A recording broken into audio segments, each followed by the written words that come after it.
So I'm back here again to explain some more things. So basically, now we are done with the basic paragraphs and all. So now what I'm trying to say is, um, if you now press the F12 button,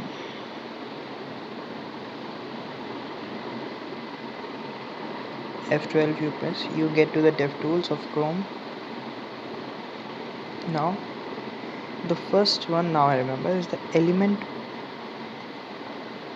portion where you can where basically the HTML structure of your the web page gets displayed. So basically there will be the dev tools and here is a page. So here will be the HTML, the body tag and all, and inside the p and the content written inside here.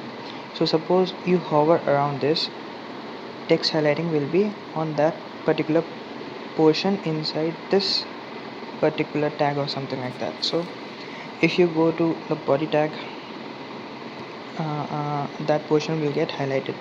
Suppose you now from here click into the p tag.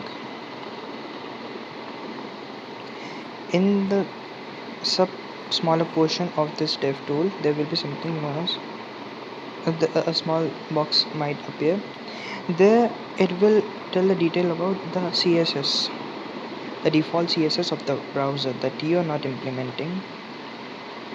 It is being implemented by default, like uh,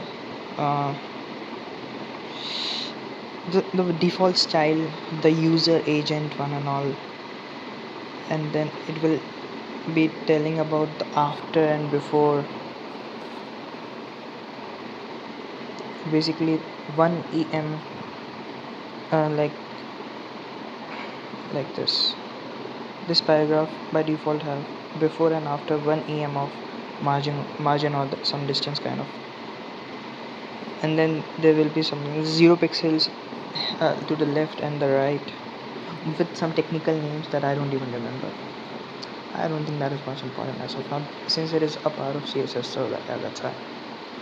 So yeah. And then there's something called, there will be a diagram like some dimensions of the body. And then there will be something of maybe header and the margin and some number will be there.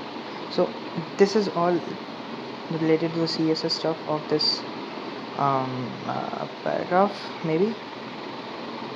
So that's not that important, but I just explained the functionalities and all. Yeah.